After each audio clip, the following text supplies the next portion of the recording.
Mi hijo lanzó mi rosario por la ventana, gritando que mis rezos de madrugada lo despertaban. Cayó al pasto húmedo.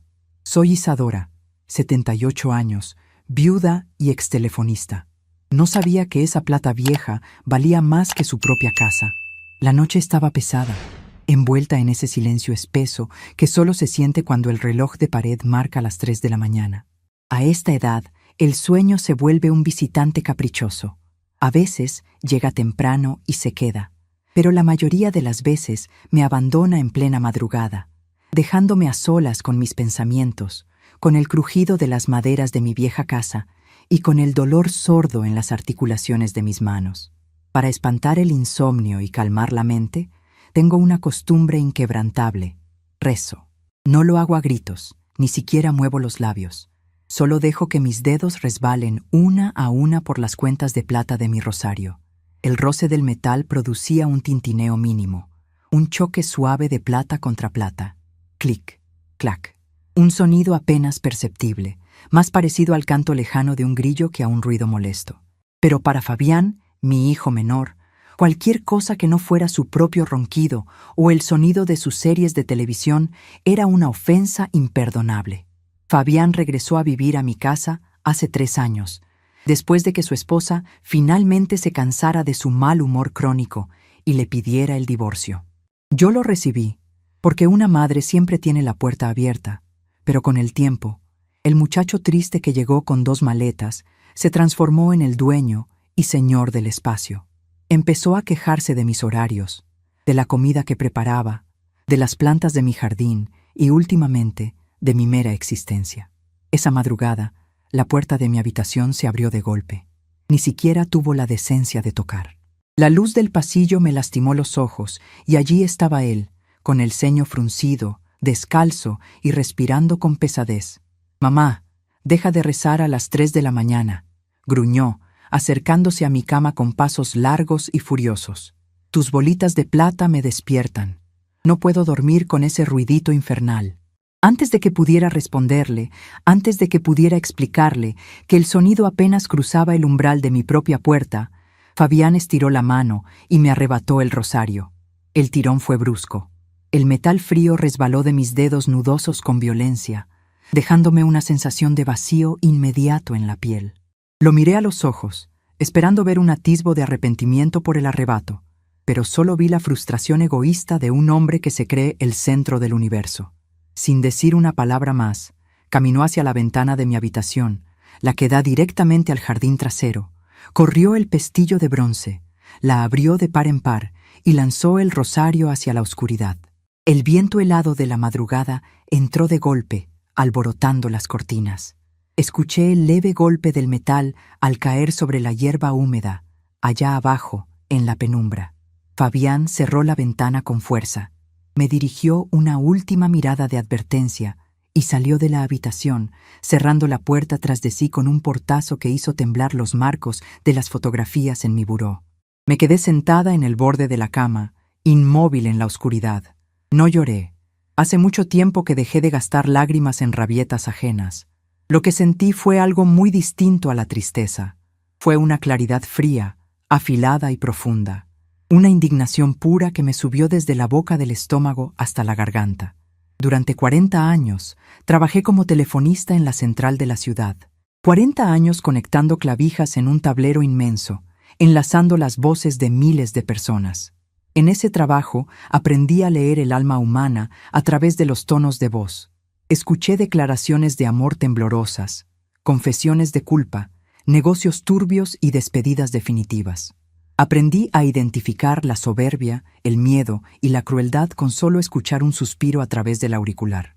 Y la voz de mi hijo, esa voz cargada de desprecio con la que me acababa de arrebatar mi paz, era la voz de un tirano que se había olvidado de quién era la dueña de la casa, y peor aún, de quién le había enseñado a hablar. Me levanté despacio. Mis rodillas protestaron, recordando que ya no tienen la agilidad de antes. Busqué en el armario mi chaqueta de pana vieja, esa de color mostaza que me abriga hasta el alma, y me la puse sobre el camisón de algodón. Fui hasta la mesa de noche, abrí el cajón inferior y saqué una linterna pesada. de esas antiguas con cubierta de goma negra que todavía funcionan a la perfección. No iba a esperar a que amaneciera. No iba a dejar que mi rosario pasara la noche tirado en el fango como si fuera un pedazo de basura sin valor. Bajé las escaleras apoyándome firmemente en el pasamanos de caoba. Cada escalón crujía bajo mis zapatillas de suela de goma, pero no me importó si el ruido despertaba a Fabián. Llegué a la puerta trasera, quité los seguros y salí al jardín. El aire frío me golpeó el rostro, trayendo consigo el olor a tierra mojada y a las hojas de los jazmines que florecían cerca del muro de piedra. Encendí la linterna. El haz de luz amarilla cortó la oscuridad, iluminando el césped descuidado. Comencé a caminar con pasos cortos, barriendo la luz de izquierda a derecha, peinando el pasto, las raíces de los helechos y los bordes de las hortensias. Ese rosario no era un objeto cualquiera comprado en una tienda de artículos religiosos. No era bisutería barata. 4 generaciones de mujeres de mi familia habían rezado con él. Perteneció primero a mi bisabuela Casilda, una mujer de carácter indomable que, según contaba la historia familiar, lo mandó a hacer durante una época de guerra civil. En esos tiempos difíciles, cuando tener dinero era peligroso y el hambre acechaba, Casilda reunió unas cuantas monedas de plata pura que su padre había escondido y le pidió a un herrero de confianza que las fundiera. El hombre, usando herramientas rústicas, moldeó cada cuenta, haciéndolas pesadas y sólidas, y forjó una cruz gruesa, con grabados extraños en los bordes, que no se parecía a ninguna cruz tradicional. Luego pasó a manos de mi abuela, quien lo escondía entre sus faldas mientras sacaba adelante a sus 5 hijos sola. De ella pasó a mi madre, quien me lo entregó el día que me casé, poniéndolo en mis manos con una solemnidad que nunca olvidé. «Esto es nuestra fuerza, Isadora», me dijo aquella tarde. «No lo pierdas nunca». Y ahora, el nieto de esa estirpe de mujeres fuertes, un hombre ofuscado por su propia mediocridad, lo había arrojado por la ventana porque el tintineo perturbaba su sueño. La luz de la linterna rebotó en algo brillante cerca de la base del viejo rosal. Me acerqué con cuidado de no enredarme en las espinas. Allí estaba. Las cuentas de plata maciza brillaban bajo la luz artificial, contrastando con el verde oscuro de las hojas caídas y el barro húmedo. Me incliné doblando las rodillas con esfuerzo y lo recogí. El metal estaba helado al contacto con mis dedos, pero pesaba. Oh, cómo pesaba. Era un peso reconfortante, lleno de historia y de resistencia. Con el pulgar limpié un poco de tierra que había quedado adherida a la cruz rústica. Lo apreté contra mi pecho y apagué la linterna. Me quedé un momento allí, de pie en medio de mi jardín en completa oscuridad, respirando el aire frío. Fue en ese instante, bajo el cielo sin estrellas de las 4 de la madrugada, cuando tomé una decisión. El abuso no siempre viene en forma de golpes. A veces, el abuso es un desdén constante, una falta de respeto que se va normalizando día con día. Fabián había cruzado una línea invisible. Al tirar mi rosario, no solo despreció mi fe o mi necesidad de consuelo nocturno, despreció mi autoridad, mi historia y mi lugar en mi propia casa. Me vio como a un mueble viejo que estorba y hace ruido. Y yo, Isadora, nunca he sido un mueble viejo. Regresé a la casa en silencio. Cerré la puerta, subí las escaleras y volví a mi habitación. No me acosté. Me senté en mi sillón de lectura, junto a la ventana, con el rosario en el regazo, y esperé a que el sol decidiera salir. El amanecer llegó despacio, tiñendo el cielo de un azul pálido que luego se volvió anaranjado. A las 7 de la mañana, como todos los días, bajé a la cocina para preparar el desayuno. La rutina tiene un poder calmante, y yo necesitaba mantener la mente fría.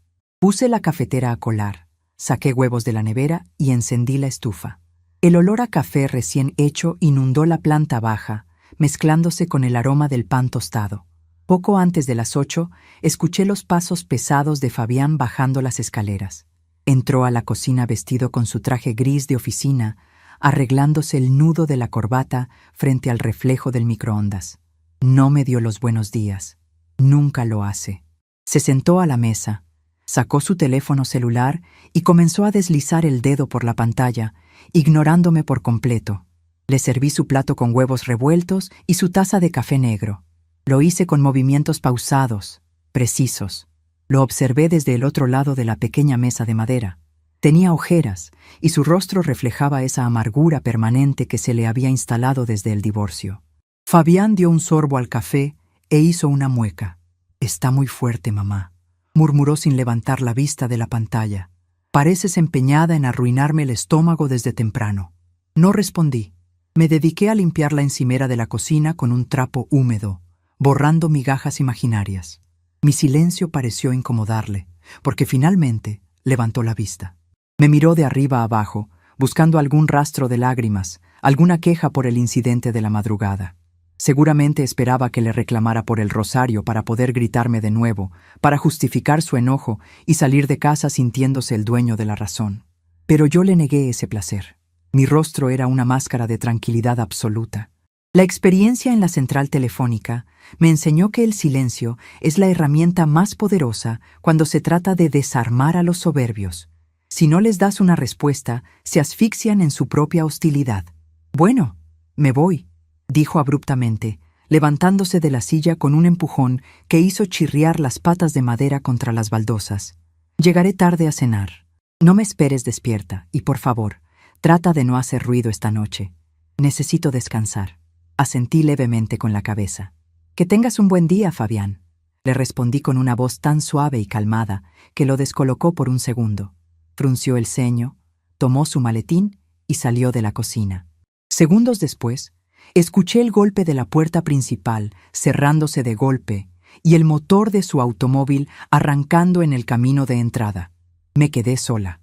El silencio de la casa volvió a ser mío. Fui a mi habitación y me cambié de ropa.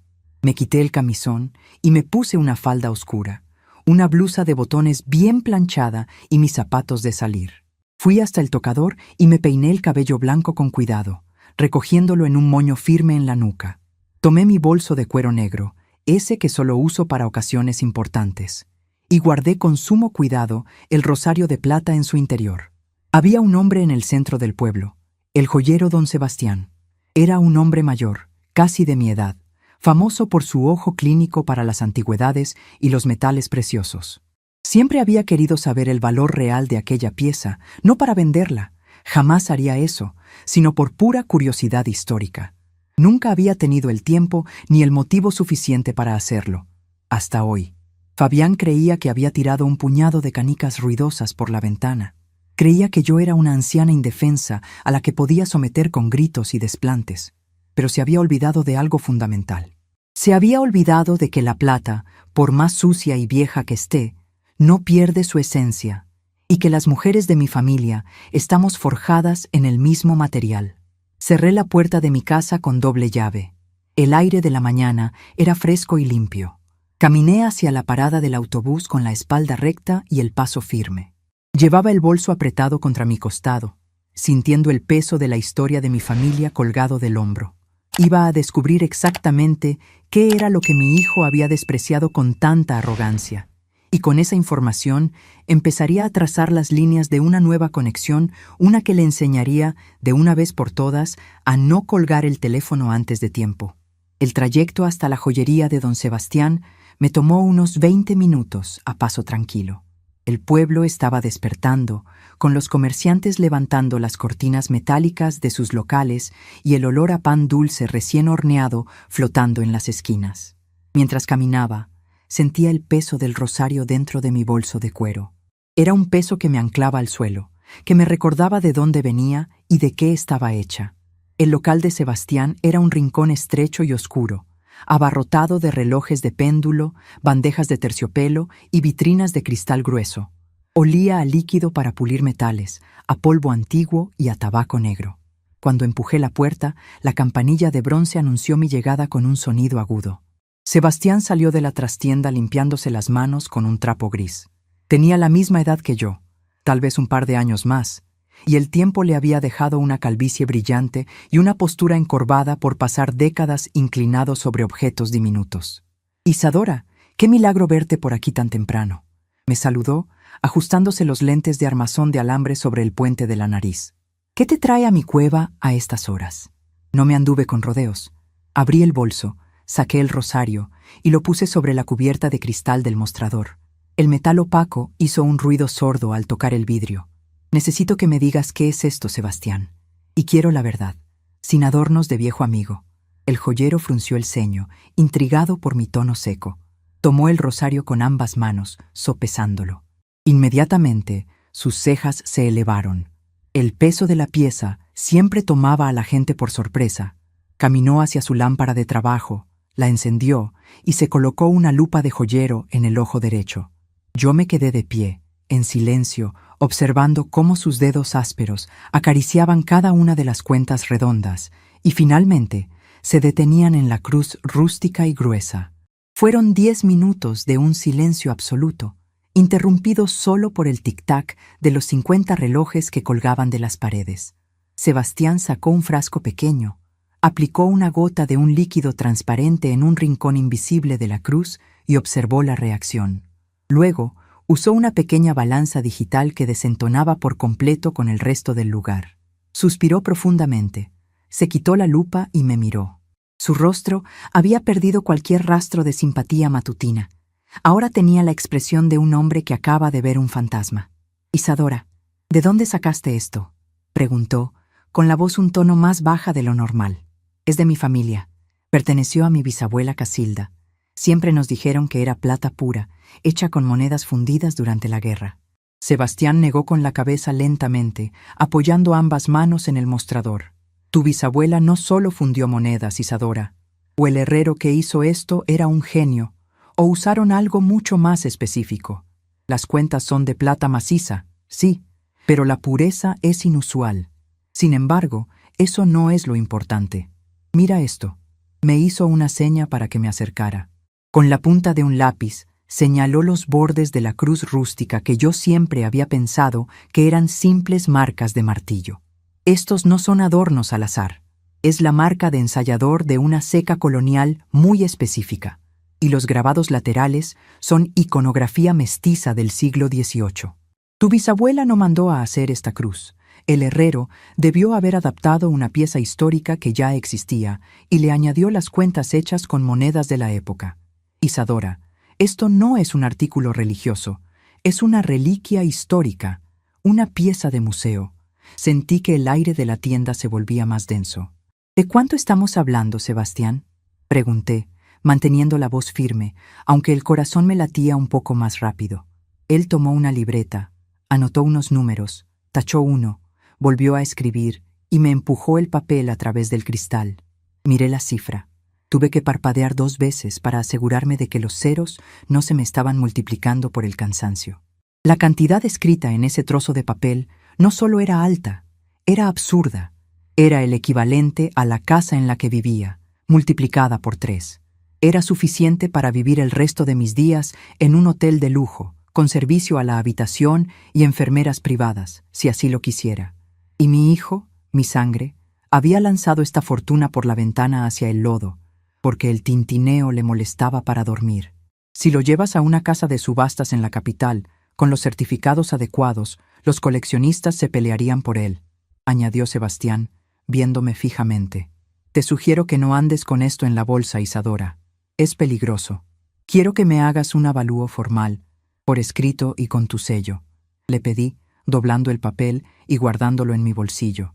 Y quiero que esto quede entre tú y yo. Absoluta discreción. Sebastián asintió, comprendiendo que no era momento para preguntas impertinentes. Le tomó media hora redactar el documento en su vieja máquina de escribir, sellarlo y meterlo en un sobre manila grueso. Le pagué sus honorarios, guardé el sobre y el rosario en el fondo de mi bolso y salí de la tienda. El sol ya estaba alto, pero yo sentía una claridad mental que no provenía de la luz de la mañana. Caminé hasta la plaza central y me senté en una banca de hierro forjado, bajo la sombra de un laurel inmenso. Puse el bolso sobre mi regazo y crucé las manos sobre él. Era el momento de hacer un inventario de mi vida. Allí estaba yo, Isadora, 78 años, viuda desde hace 20. Mi cuerpo ya no tenía la fuerza de la juventud. Mis rodillas crujían al subir escaleras y mi vista necesitaba ayuda para leer letras pequeñas. Para el mundo exterior, para la gente que pasaba frente a mí en la plaza apresurada por llegar a sus trabajos, yo era invisible. La vejez tiene esa extraña cualidad. Te va borrando lentamente. Dejas de ser una persona con historia, con deseos o con inteligencia y te conviertes en un concepto. Eres la abuela, la señora mayor, un mueble más en el decorado urbano. La gente te habla más fuerte de lo necesario, asumiendo que estás sorda, o te habla con un tono infantil, asumiendo que te has vuelto estúpida. Fabián había adoptado esa misma visión distorsionada. Al fracasar en su propio matrimonio y regresar a mi casa con el orgullo roto, necesitaba a alguien sobre quien ejercer control para no sentirse tan miserable. Y yo era el blanco perfecto, la madre vieja que, según él, no tenía a dónde ir ni nada mejor que hacer que aguantarle sus desplantes. Pensó que al tirarme el rosario me estaba demostrando quién mandaba, poniéndome en mi lugar de anciana dependiente. Pero Fabián cometió un error de cálculo garrafal. Olvidó quién era yo antes de tener el cabello blanco. Durante mis 40 años como telefonista, mi herramienta de trabajo no fue la fuerza física, sino la información y la paciencia. Yo era el puente invisible por donde cruzaban los secretos de todo el pueblo. Sabía escuchar, sabía conectar los cables correctos. Y, sobre todo, sabía que el poder no siempre reside en quien grita más fuerte, sino en quien tiene la clavija en la mano para cortar la comunicación cuando le plazca. Hice un recuento de mis recursos. Primero, la casa. Esa enorme casa de 2 plantas con jardín trasero está a mi nombre. Los títulos de propiedad, libres de cualquier hipoteca, descansan en una caja de metal bajo mi cama. Fabián no paga alquiler, apenas aporta para los gastos de luz y agua, y se gasta su sueldo en trajes para la oficina y cenas en restaurantes a los que no me invita. Segundo, mi pensión. No es una fortuna, pero me alcanza perfectamente para cubrir mis necesidades básicas sin depender de un solo centavo de él. Tercero, mi mente. Sigo siendo tan lúcida y calculadora como el primer día que me senté frente a un conmutador. Y ahora, el cuarto recurso, el rosario. El sobre Manila en mi bolso era como una bomba de tiempo que yo podía detonar cuando y como quisiera. No iba a venderlo. Venderlo sería traicionar a la bisabuela Casilda, a mi abuela y a mi madre. El valor de esa pieza no estaba en el dinero que podía obtener, sino en el poder de saber que yo sostenía una fortuna en la palma de mi mano, mientras mi hijo se creía el dueño de todo. No necesitaba gritarle. No necesitaba hacerle un escándalo por haber lanzado el rosario al jardín. Hacer eso sería rebajarme a su nivel de berrinche infantil. La venganza de una mujer de mi edad y de mi temple no hace ruido. Es metódica, silenciosa y absolutamente devastadora. Iba a recuperar mi territorio.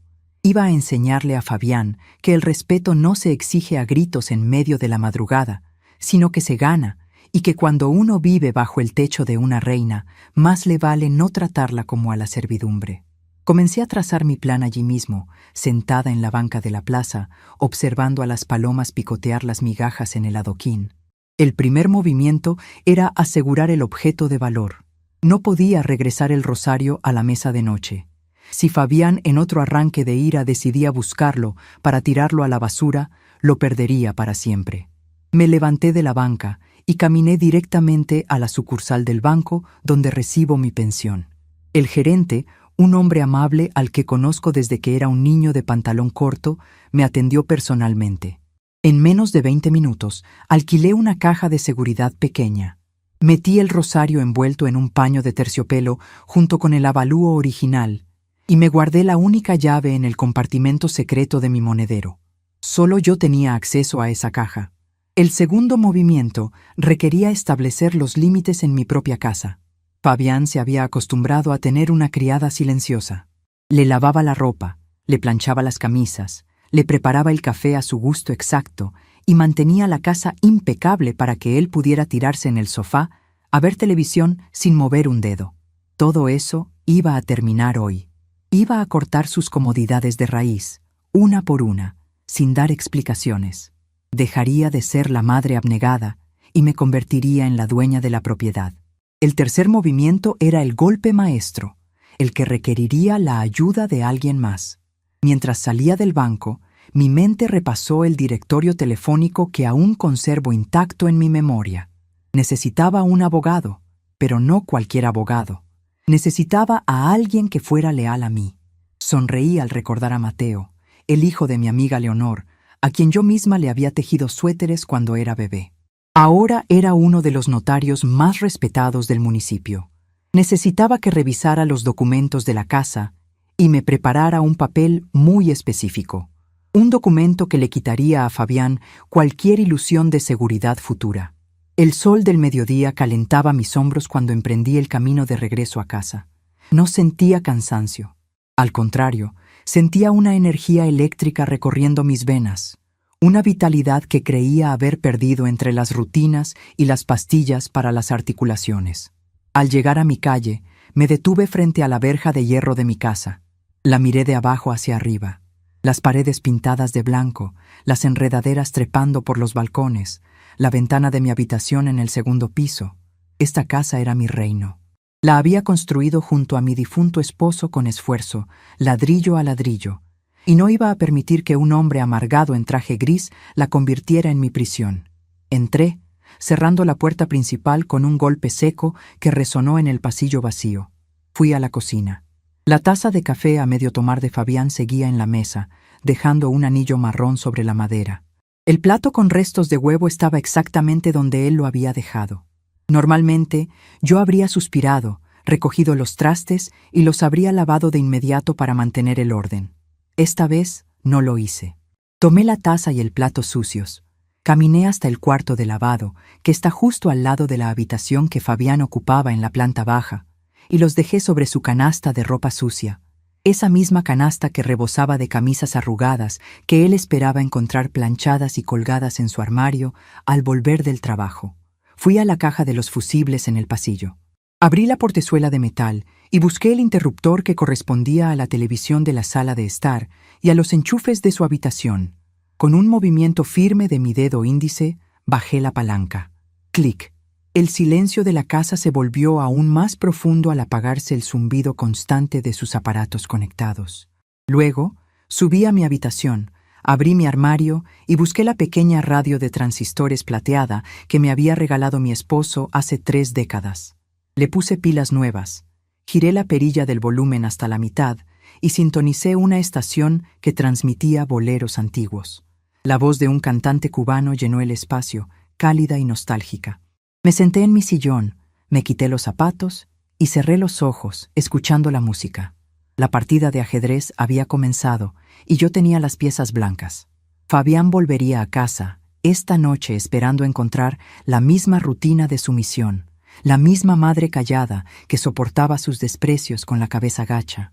Pero esa Isadora había desaparecido en la madrugada, junto con el metal helado de un rosario volando por la ventana. La mujer que lo esperaba ahora no era una carga ni un mueble viejo. Era la guardiana de un legado, la dueña absoluta de su vida y, sobre todo, una jugadora que ya no estaba dispuesta a perder ni una sola partida más en su propio tablero.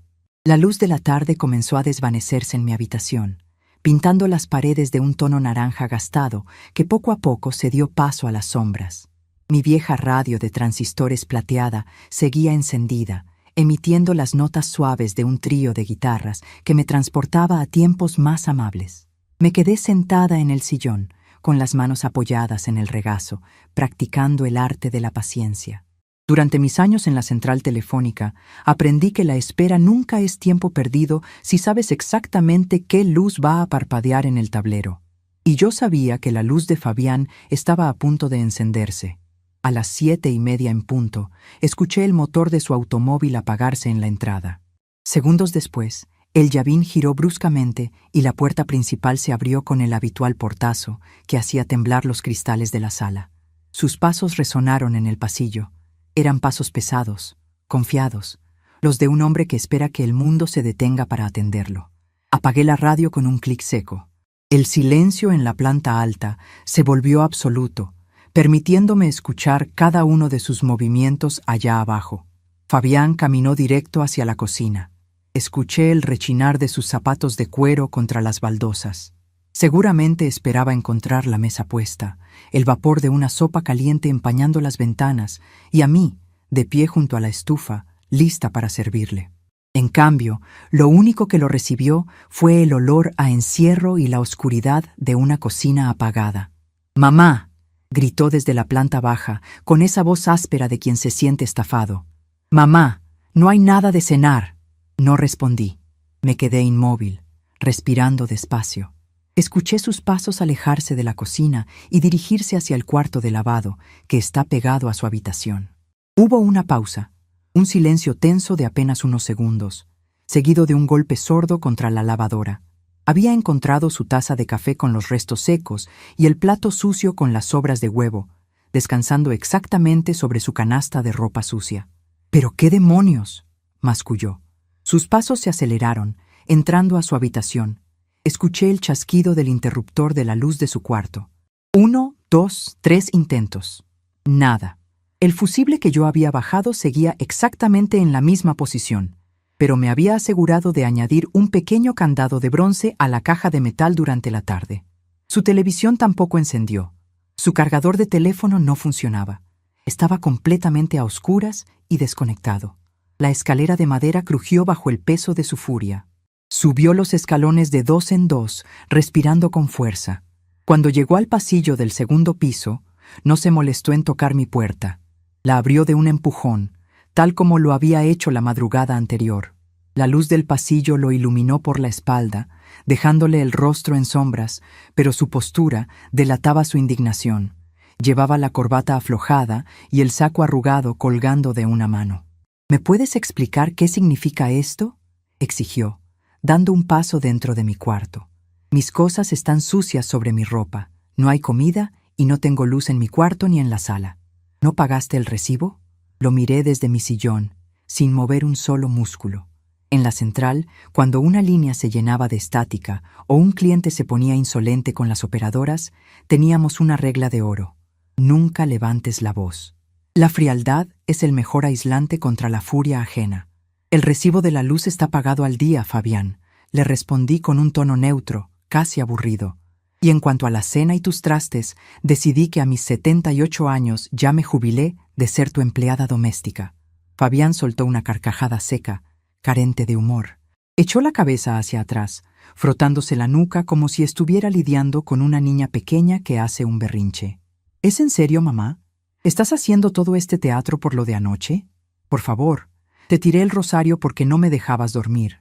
Pareces un fantasma haciendo ruido a las 3 de la mañana. No es para que te pongas en huelga. Mañana te compro otro, uno de madera para que no suene y asunto arreglado. Ahora, baja y dame la llave de la caja de los fusibles. Tiene un candado ridículo». Me levanté del sillón con una lentitud calculada. Alicé la falda oscura sobre mis rodillas y caminé hasta quedar a 1 metro de él. Aunque él era mucho más alto, no levanté la barbilla. Lo obligué a bajar la mirada para encontrar mis ojos. «No hay teatro, Fabián. Hay realidades, y la realidad es que esta es mi casa. Los ladrillos, el techo, la cocina y los fusibles son míos. Te recibí hace 3 años porque venías destrozado y necesitabas un techo, pero confundiste la compasión de una madre con debilidad. Yo pago el agua y la luz», interrumpió, alzando la voz. «Pagas una miseria que no cubre ni el desgaste de los muebles en los que te sientas». Lo corté, con la voz afilada como un cristal roto. «A partir de hoy, tus camisas las lavas tú, tu comida la compras tú, y la luz de tu habitación seguirá apagada hasta que aprendas que en esta casa los gritos y las faltas de respeto se pagan con incomodidad». Fabián apretó los puños. Su rostro se enrojeció de pura impotencia. Estaba acostumbrado a que yo agachara la cabeza y limpiara sus desastres en silencio para evitar conflictos. Esta nueva versión de mí lo descolocaba por completo. «Estás loca. Te estás volviendo senil si crees que voy a vivir a oscuras en mi propia casa». «No es tu casa», repetí, remarcando cada sílaba. «Y si la oscuridad te molesta, la puerta principal tiene la cerradura muy bien aceitada. Puedes salir por ella cuando gustes. Buenas noches, Fabián». Di media vuelta y me acerqué a la ventana. Escuché su respiración agitada a mis espaldas. Por un segundo pensé que iba a golpear la pared o a gritar de nuevo, pero la absoluta falta de reacción de mi parte lo dejó sin armas. No había lágrimas que burlar, ni quejas que desestimar. Solo había un muro de piedra frío y sólido. Salió de la habitación murmurando insultos entre dientes y bajó las escaleras haciendo el mayor ruido posible. Esa noche, la puerta de la calle volvió a abrirse y cerrarse. Se fue a buscar comida a otra parte. Yo dormí profundamente, sin necesidad de rezar. A la mañana siguiente, no bajé a la cocina hasta que escuché que su auto se alejaba. Sabía que se había ido con el traje arrugado y el estómago vacío. Preparé mi té de manzanilla con calma, unté mermelada en una rebanada de pan tostado y me senté en el comedor. Terminado el desayuno, me acerqué al teléfono de disco que todavía conservo en la mesita del pasillo. Metí el dedo en los agujeros numerados y dejé que el disco girara con su característico ronroneo metálico. Notaría pública número 4. Buenos días, respondió una voz joven. Buenos días. Necesito hablar con el licenciado Mateo Villalobos. Dígale que habla Isadora, la amiga de su madre Leonor. No pasaron ni 30 segundos cuando la voz grave y amable de Mateo resonó en el auricular. Doña Isadora, qué milagro escucharla. Mi mamá me preguntó por usted apenas el domingo. ¿Cómo está de salud? De salud estoy como un roble, Mateo. Pero te llamo por negocios. Necesito que vengas a mi casa hoy mismo, antes del mediodía. Tengo un asunto legal urgente que arreglar y necesito a alguien de mi absoluta confianza. Mateo notó la seriedad en mi tono y no hizo preguntas superfluas. A las 11:15 de la mañana estaba tocando el timbre de mi puerta, vestido con un traje impecable y llevando un portafolio de cuero negro bajo el brazo. Lo invité a pasar al comedor y le serví un café recién hecho. Usted dirá, doña Isadora, ¿en qué le puedo servir?, preguntó, abriendo su portafolio y sacando un bloc de notas y una pluma fuente. Fui a mi habitación, saqué la caja de metal de debajo de mi cama y bajé con la carpeta de plástico grueso que contenía las escrituras originales de la casa. Las puse sobre la mesa, justo frente a él. Quiero desheredar a Fabián Mateo, y quiero hacerlo de una manera en la que no pueda pelear ni un solo clavo cuando yo me muera. Mateo detuvo la pluma en el aire, sorprendido. Conocía a Fabián de vista, del pueblo, y sabía de su reciente divorcio. Doña Isadora, un testamento siempre puede ser impugnado por un hijo legítimo. Es un proceso largo, pero si él alega que usted no estaba en sus facultades o inventa alguna artimaña legal, podría congelar la propiedad durante años. Sonreí levemente. Mi experiencia conectando llamadas me había enseñado que siempre hay una ruta alternativa para evitar las líneas saturadas. Por eso no quiero hacer un testamento, Mateo. Quiero hacer una donación en vida con reserva de usufructo vitalicio. Los ojos del notario se abrieron con asombro y luego brillaron con genuino respeto profesional. Eso es una jugada maestra, doña Isadora. Si usted dona la nuda propiedad ahora, la casa deja de ser suya en el papel, lo que significa que no entra en ninguna herencia. Sin embargo, al reservarse el usufructo vitalicio, usted es la única dueña del uso y disfrute de la casa hasta el día de su muerte. Nadie, absolutamente nadie, puede echarla. Y Fabián no heredaría nada porque, legalmente, la casa ya tendría otro dueño. Exactamente. ¿Y a quién desea donarle la nuda propiedad? ¿A algún otro familiar? Negué con la cabeza. Mi difunto esposo y yo habíamos invertido nuestros ahorros en el patronato del hospital infantil del municipio vecino hace muchos años. Era una causa justa. Al Hospital Infantil de San Lucas, que vendan esta casa cuando yo falte y compren camas y medicinas. Fabián no necesita una casa, necesita una lección de humildad, y yo no voy a financiar su arrogancia desde la tumba. Mateo asintió, con una sonrisa que no pudo ocultar. Tomó las escrituras, revisó los linderos y las firmas originales, e hizo sus anotaciones. Prepararé la escritura de donación hoy mismo. El hospital aceptará encantado. De eso me encargo yo. Traeré los papeles para su firma el viernes. Una vez inscrito en el registro público, esta casa será intocable. Acompañé a Mateo a la puerta, sintiendo que un peso enorme se levantaba de mis hombros. La trampa estaba puesta, y el hilo era invisible. Fabián seguía creyendo que su única preocupación era la falta de electricidad en su cuarto, sin saber que el suelo bajo sus pies ya no le pertenecía. Los días siguientes fueron una obra de teatro silenciosa donde yo era la única espectadora. Fabián intentó recuperar el control mediante la intimidación pasiva. Empezó a dejar bolsas de comida rápida a medio comer en la mesa de la sala. esperando que yo las recogiera. Yo las tomaba por la mañana y las dejaba cuidadosamente sobre la almohada de su cama tendida.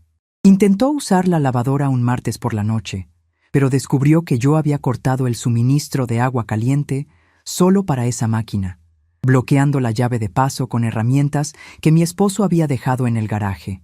Sus camisas blancas salían percudidas, y lo escuchaba maldecir mientras intentaba plancharlas en la cocina, el único lugar de la planta baja donde le permitía usar los enchufes.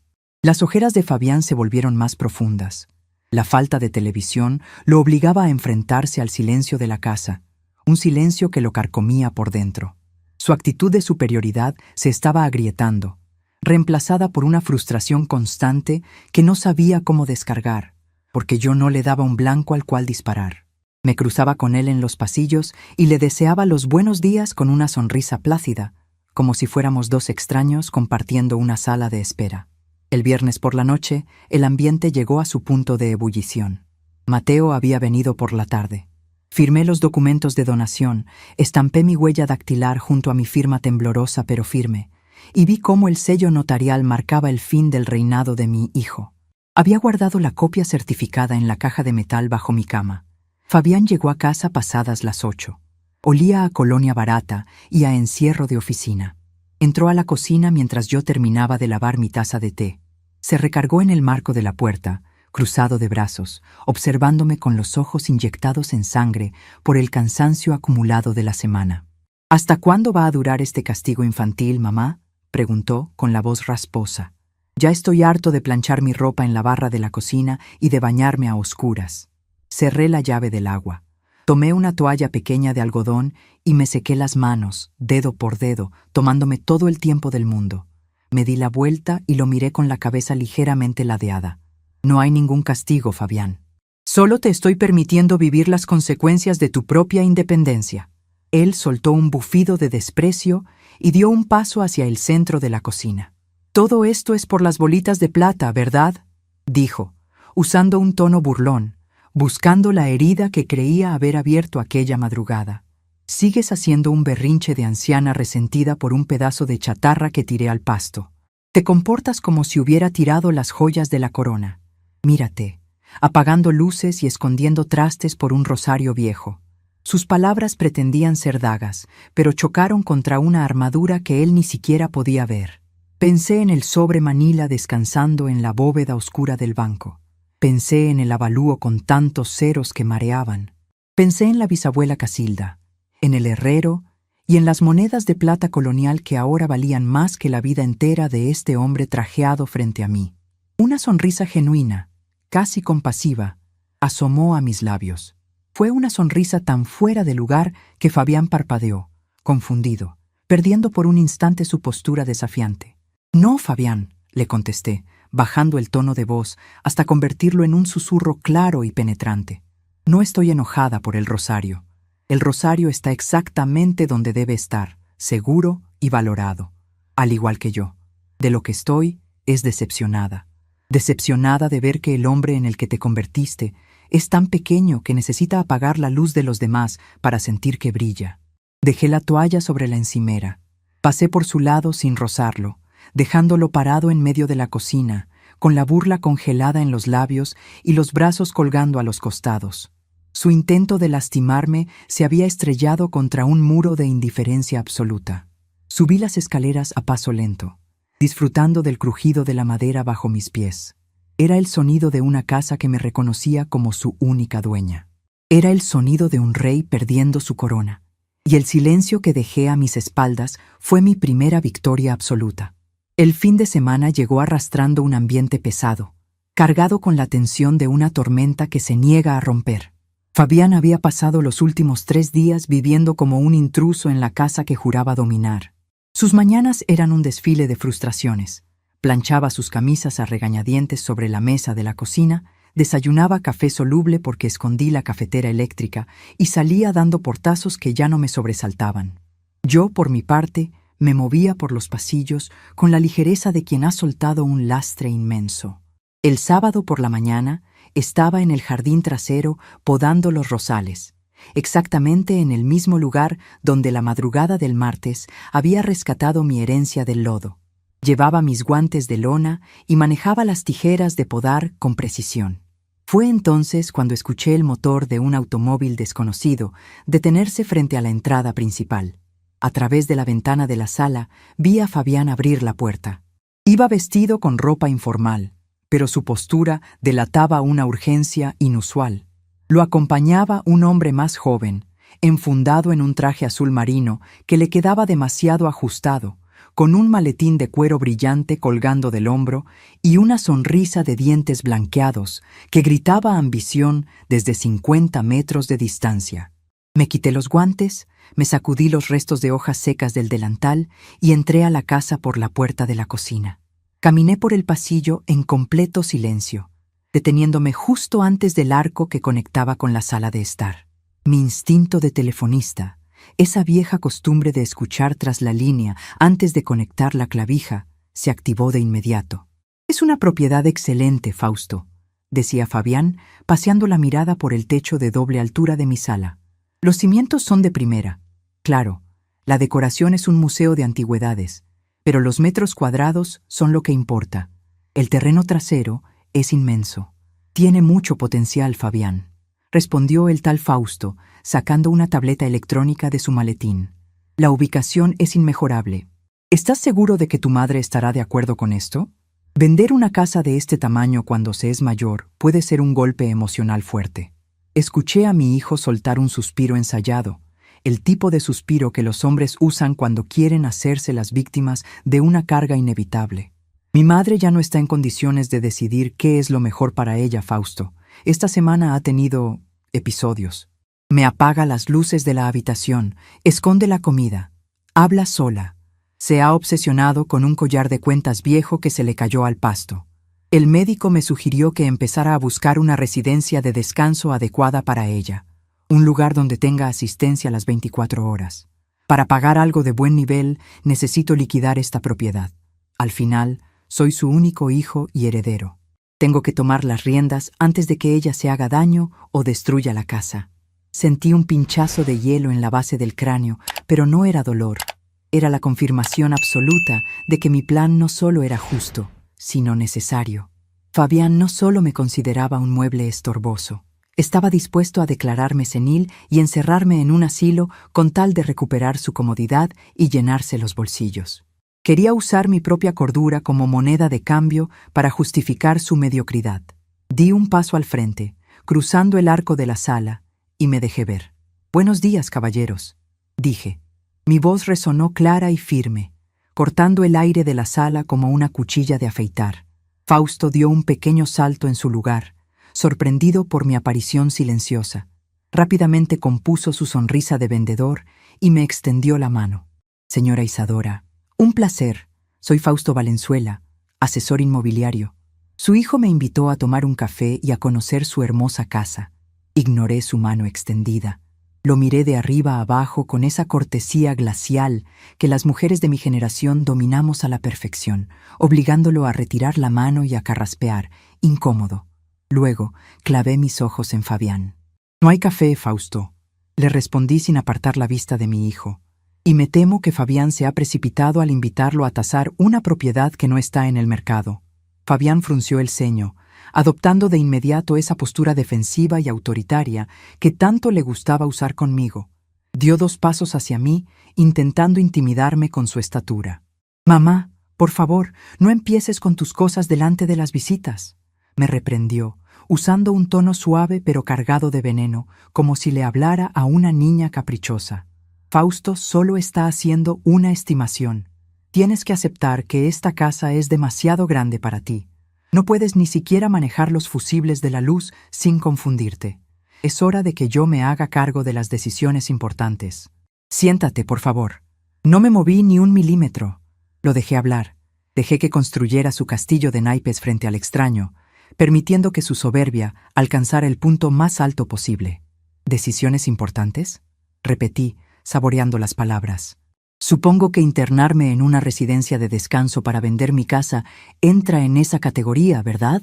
Fabián palideció por una fracción de segundo al darse cuenta de que yo había escuchado su conversación, pero rápidamente recuperó la compostura, endureciendo el gesto. Es por tu propio bien. Estás perdiendo la razón, mamá. Esta semana te has comportado como una desquiciada. No me dejas otra opción. Como tu hijo, es mi deber legal y moral intervenir. Asentí lentamente. La trampa estaba lista. El escenario era perfecto. Dame un minuto, Fausto, le dije al asesor, dándole la espalda a mi hijo. Hay un documento que necesito mostrarle antes de que siga calculando comisiones en su cabeza. Subí las escaleras con paso firme. No había dolor en mis rodillas, ni cansancio en mi respiración. Fui a mi habitación, me agaché junto a la cama y saqué la caja de metal. Extraje la carpeta de plástico grueso que contenía la copia certificada de la escritura de donación, y debajo de ella coloqué la hoja membretada con el avalúo de don Sebastián, el joyero. Cuando bajé de nuevo a la sala, Fausto estaba revisando su teléfono, visiblemente incómodo, mientras Fabián caminaba en círculos, frotándose las manos. Caminé hasta la mesa de centro de cristal y dejé caer la carpeta sobre ella. El golpe seco hizo eco en la habitación. Le sugiero que lea esto, señor Valenzuela, indiqué, señalando el documento superior. El asesor inmobiliario me miró con duda, luego miró a Fabián y finalmente se inclinó para tomar la carpeta. Abrió la primera página. Sus ojos comenzaron a escanear el texto legal. A medida que leía, vi cómo su postura se desinflaba. La sonrisa ensayada desapareció por completo, reemplazada por una mueca de confusión y luego de absoluto bochorno profesional. ¿Qué es eso?, preguntó Fabián, acercándose impaciente. ¿Las escrituras viejas? Fausto, no le hagas caso, ya te dije que no está en sus cabales. Fausto levantó la vista del papel, tragó saliva y miró a Fabián como se mira a un hombre que acaba de saltar de un avión sin paracaídas. Fabián, amigo, me hiciste perder el tiempo, murmuró Fausto, cerrando la carpeta con lentitud. ¿Por qué no me dijiste que la casa estaba en régimen de usufructo? Fabián se detuvo en seco. Sus cejas se juntaron en una línea de pura incomprensión. ¿De qué estás hablando? La casa está a nombre de mi madre. Está pagada. Estaba a nombre de tu madre, lo corrigió Fausto, empujando la carpeta por la mesa hacia él. Tu madre realizó una donación en vida de la nuda propiedad hace un par de días. Legalmente, los ladrillos, el techo y el terreno ahora le pertenecen al patronato del Hospital Infantil de San Lucas. Ella se ha reservado el usufructo vitalicio. No entiendo esa jerga legal, exclamó Fabián, arrebatando la carpeta de la mesa y leyendo frenéticamente las letras negritas y los sellos notariales de Mateo. ¿Qué significa esto en español? Fui yo quien le respondió. Mi voz era un témpano de hielo, suave y mortífera. Significa, Fabián, que ya no tienes herencia. Significa que no puedes vender esta casa, ni hipotecarla, ni usarla como garantía, porque ya no me pertenece a mí, y mucho menos a ti. Y el usufructo vitalicio significa que yo, Isadora, tengo el derecho exclusivo y absoluto de vivir, usar y mandar en esta propiedad hasta el último segundo de mi vida. Nadie puede echarme, ni tú, ni un juez, ni un psiquiatra comprado. Fabián dejó caer la carpeta sobre la mesa como si le quemara los dedos. Su rostro pasó de la confusión a la incredulidad y finalmente a una rabia pura y descontrolada. Sus ojos se abrieron desmesuradamente mientras la realidad aplastaba sus planes de grandeza. Fausto aprovechó el momento de estupor para tomar su maletín. Señora Isadora, disculpe la intromisión. Que tenga un buen día. Fabián, te llamo en la semana. El asesor salió casi huyendo hacia la puerta principal, cerrándola detrás de sí con un clic apresurado. Nos quedamos solos. El silencio en la sala era tan denso que casi se podía masticar. Fabián me miró. Sus hombros temblaban. La vena de su cuello latía con una furia inaudita. «¡Estás loca!», estalló de pronto, su voz rasgándose por el volumen. «Regalaste mi casa. Le regalaste mi patrimonio a un maldito hospital de beneficencia. Trabajé toda mi vida sabiendo que tendría este lugar para caer muerto. Este lugar lo construimos tu padre y yo», lo interrumpí sin elevar la voz, pero con una firmeza que lo obligó a callarse. «Tú no pusiste ni un solo ladrillo. Tú llegaste aquí arrastrando tu fracaso. Y en lugar de agradecer el refugio, decidiste que yo era tu empleada y esta casa tu hotel privado. Todo esto es por esa estupidez, gritó, señalando la ventana que daba al jardín, su rostro contorsionado por la ira y la desesperación. Hiciste todo este teatro por unas malditas bolitas de plata que hacían ruido. Desheredaste a tu propia sangre por un rosario barato que ni siquiera sirve para rezar. Estás enferma de resentimiento. Esa era la señal. El momento exacto por el que había esperado toda la semana. Fabián había puesto el cable en mi mano y ahora yo iba a conectarlo directamente a la corriente de alta tensión. Mantuve la calma de manera absoluta. Me acerqué a la mesa de centro, abrí la carpeta nuevamente y saqué la segunda hoja que estaba oculta bajo la escritura de la casa. Era el papel membretado de la joyería de Sebastián. Lo tomé por las esquinas y se lo tendí. «Léelo», le ordené. Fabián respiraba por la boca, mirándome con desprecio. No hizo el intento de tomar el papel. «No voy a leer tus tonterías de anciana». «¡Que lo leas!». Mi voz retumbó en la sala, fuerte, profunda, cargada con la autoridad de 40 años de trabajo duro y de 4 generaciones de mujeres que no se doblegaban ante nadie. El sobresalto lo hizo reaccionar. Su mano temblorosa tomó el papel membretado. Sus ojos, todavía inyectados en rabia, comenzaron a recorrer las líneas escritas a máquina por el joyero. Vi el instante preciso en el que su mente procesó la información. Fue como observar un edificio colapsar en cámara lenta. Primero, sus cejas se elevaron. Luego, la boca se le entreabrió, perdiendo toda tensión defensiva. El color huyó de su rostro tan rápido que pensé que se desmayaría allí mismo. Sus rodillas parecieron perder fuerza y tuvo que dejarse caer pesadamente en el sofá de la sala, sin apartar los ojos de la cifra final impresa en la parte inferior del documento. Esto es una broma», balbuceó, con un hilo de voz que no se parecía en nada al rugido de hace unos segundos. «Esto es falso. Tú le pediste a alguien que imprimiera esto». «Es el avalúo oficial de don Sebastián, sellado y certificado», expliqué, cruzando las manos frente a mí, disfrutando de mi victoria táctica. Ese rosario barato no era bisutería. Fue forjado en plata colonial pura, con una cruz que posee una marca de ensayador del siglo XVIII. Es una pieza de museo, Fabián. Una reliquia histórica que ha pasado de madre a hija en nuestra familia. Fabián levantó la vista. Sus ojos estaban cristalizados, llenos de un terror absoluto nacido de su propia avaricia. Vale más que esta casa», susurró, mirando el papel como si fuera un espejismo. «Mamá, con esto podríamos haber pagado mis deudas. Podríamos haber comprado un departamento para mí en el centro. Podría haber empezado mi propio negocio». Di un paso hacia él, mirándolo desde arriba. Mi sombra se proyectó sobre su figura encogida. «No, Fabián, no podríamos, porque tú tomaste esa fortuna con tus propias manos y porque te molestaba el ruido de mi fe y de mi paz, la arrojaste por la ventana hacia el lodo a las 3 de la mañana. Me miraste a los ojos y me trataste como a basura, tirando a la basura mi historia». Tragó saliva con dificultad. El papel temblaba entre sus dedos. ¿Dónde está ahora?», preguntó con una desesperación patética, levantándose a medias del sofá. «Podemos ir por él. Mañana mismo a la capital. Conozco gente. Puedo buscar una casa de subastas. Está en una caja de seguridad bancaria a la que solo yo tengo acceso».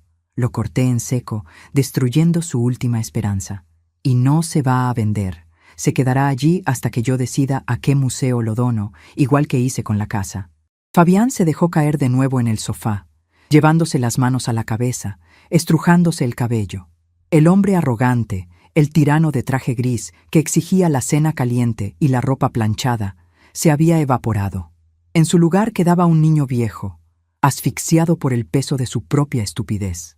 Se había creído el dueño del tablero y acababa de darse cuenta de que no tenía ni una sola pieza a su favor.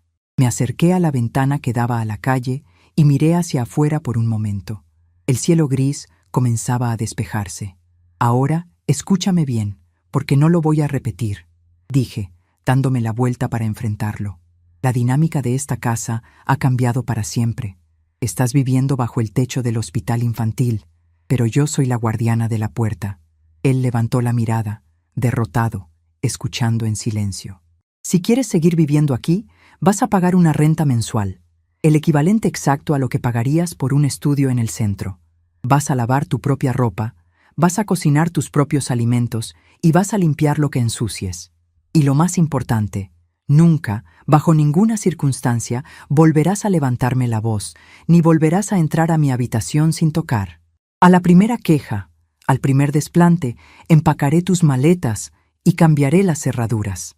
No me temblará el pulso, Fabián. ¿Quedó claro? Hubo un silencio largo. Escuché el tic-tac del reloj de pared del pasillo, marcando el inicio de mi nueva vida. Fabián miró el papel en sus manos una vez más, la prueba tangible de los millones que había tirado por la ventana en un arranque de soberbia. Luego, lentamente, asintió con la cabeza, sin atreverse a mirarme a los ojos. No hubo gritos de triunfo de mi parte, ni celebraciones ruidosas. Solo me di la vuelta, recogí mis guantes de jardinería de la mesa y caminé hacia la cocina para prepararme una taza de té, sabiendo que, a partir de ese momento, el único sonido que reinaría en mi casa sería el de mi absoluta tranquilidad. El primer lunes después de la tormenta, mi casa amaneció con un ritmo completamente distinto. Durante los 3 años anteriores, las mañanas habían sido un campo de batalla marcado por los pasos pesados de mi hijo, sus quejas en voz alta sobre la temperatura del agua de la ducha y el golpe seco de su maletín contra la mesa del comedor. Pero ese lunes, el silencio fue tan puro que pude escuchar el canto de los gorriones anidando en el tejado. Me quedé en la cama hasta las 7:30, saboreando la tibieza de mis cobijas. No tenía prisa por bajar. No había huevos que batir ni café que colar para nadie más que para mí. Cuando finalmente me puse mis zapatillas y bajé las escaleras, me detuve en el último escalón para observar la escena que se desarrollaba en la cocina. Fabián estaba allí. Llevaba puesto un pantalón de vestir y una camiseta blanca de algodón. Había sacado la tabla de planchar del cuarto de lavado y la había instalado frente a la estufa. Luchaba torpemente con la plancha de vapor, intentando quitarle las arrugas a una camisa azul celeste.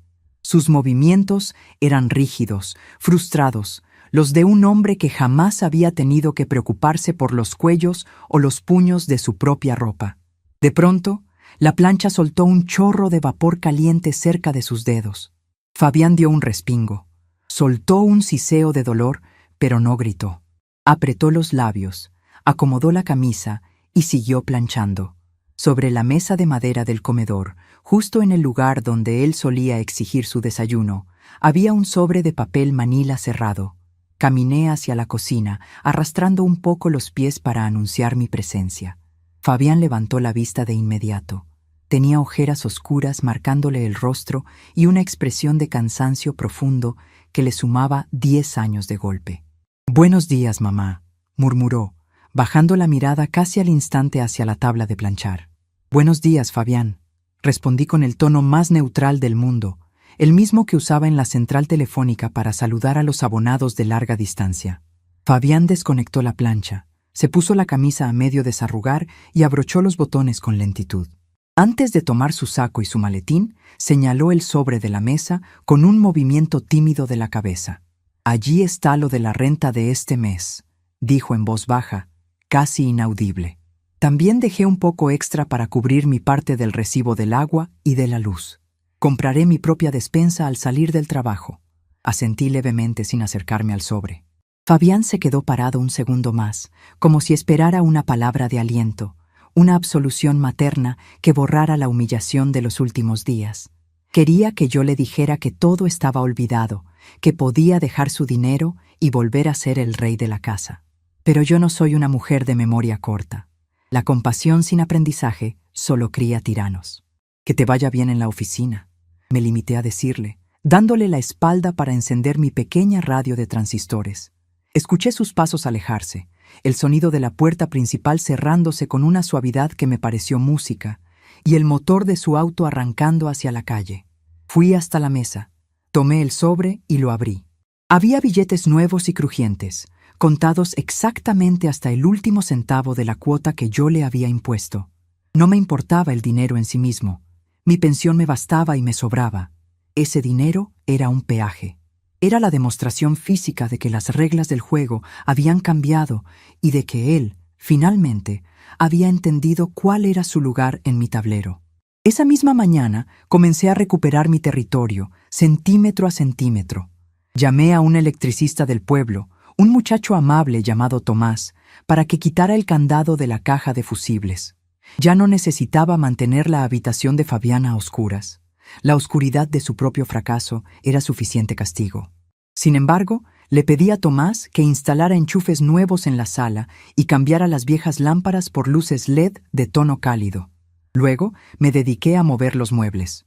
El enorme sillón reclinable de cuero negro que Fabián había comprado para tirarse a ver sus partidos de fútbol los domingos, ese que ocupaba el centro de mi sala como un trono grotesco, lo empujé con esfuerzo hasta el rincón más alejado, casi pegado a la pared. En su lugar, coloqué mis 2 mecedoras de mimbre y una pequeña mesa de caoba que mi difunto esposo había tallado a mano.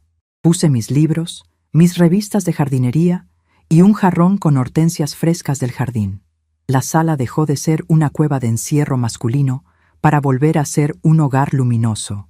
Los días se convirtieron en semanas, y la nueva dinámica se instaló en la casa con la precisión de un reloj suizo. El proceso de domesticación de mi hijo fue fascinante de observar. Al principio, intentó comer fuera todos los días, comprando comida rápida o cenando en restaurantes para no tener que usar la cocina. Pero su sueldo de oficinista, mermado por la pensión alimenticia de su divorcio y ahora por la renta que me pagaba, no dio para tanto. A la 3ª semana, lo vi llegar con bolsas del supermercado. Compró arroz, latas de atún, pan de caja y jamón barato. Empezó a prepararse sándwiches tristes por las noches, comiendo en silencio frente a la barra de la cocina, lavando su propio plato y su vaso de inmediato, porque sabía que, si dejaba un solo traste sucio, lo encontraría al día siguiente sobre su almohada. El hombre soberbio que me arrebató el rosario de las manos en la madrugada había desaparecido.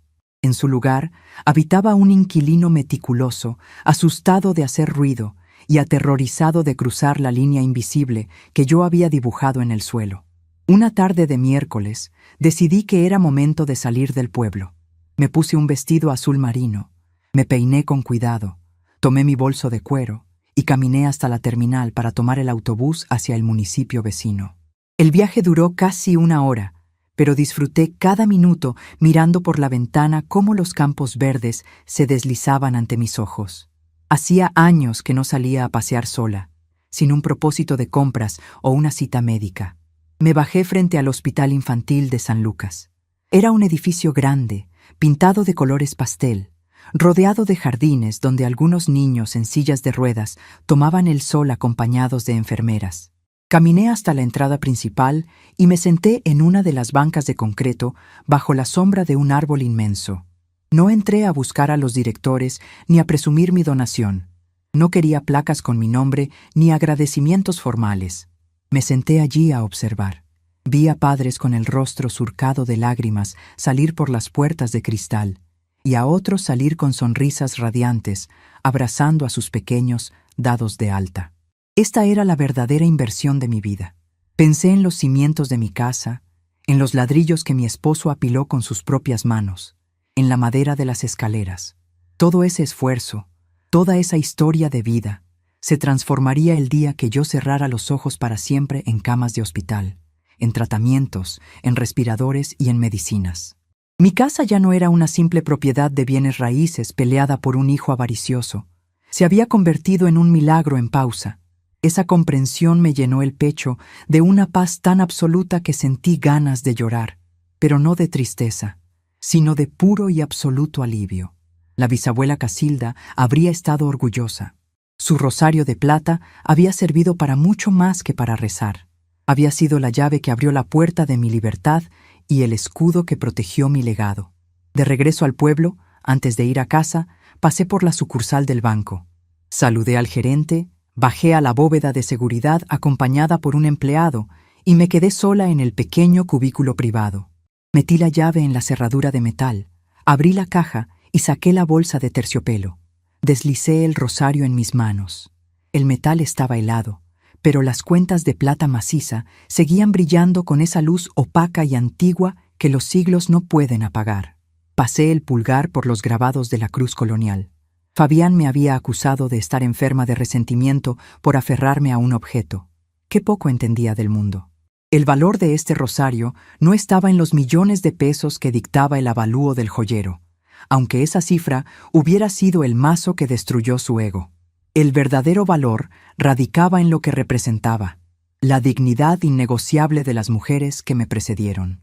Lo guardé de nuevo en la caja, cerré con llave y salí a la calle. El sol de la tarde bañaba la plaza central. Caminé por las aceras, con la espalda recta y la barbilla en alto. Ya no era la viuda invisible, la anciana estorbosa de la calle de los Fresnos. La gente lo notaba. El panadero me saludó quitándose la gorra. El carnicero me dio los buenos días con una sonrisa amplia. Incluso me crucé con Fausto, el asesor inmobiliario, que al verme cruzó la calle apresuradamente, bajando la cabeza, avergonzado de haber sido parte del intento de despojo de mi propio hijo. Yo lo miré pasar sin rencor. En mi época de telefonista, aprendí que a las líneas equivocadas simplemente se les ignora. La transformación no solo ocurrió en los muros de mi casa o en mi cuenta bancaria. Ocurrió en mis huesos, en mi forma de respirar y en la forma en la que el mundo empezó a mirarme. La sociedad tiene la terrible costumbre de enterrar a los viejos antes de tiempo. Nos quitan la voz, nos tratan como si nuestras mentes estuvieran caducas, solo porque nuestro caminar se vuelve lento. Asumen que no sabemos defendernos. Pero la juventud confunde la lentitud con debilidad, olvidando que los árboles más viejos tienen las raíces más profundas, imposibles de arrancar con un simple empujón. Esa noche, preparé una sopa de verduras y me senté a cenar temprano. Fabián llegó pasadas las 8. Llovía a cántaros y entró empapado, dejando su paraguas en la entrada para no mojar el piso de madera. Colgó su saco húmedo en el perchero y caminó hacia la cocina frotándose las manos por el frío. Me vio sentada en la cabecera de la mesa, tomando mi sopa. Se detuvo en el umbral, indeciso. Miró la olla humeante sobre la estufa y luego bajó la vista hacia sus zapatos mojados. «Buenas noches, mamá», dijo, con la voz temblorosa por el frío.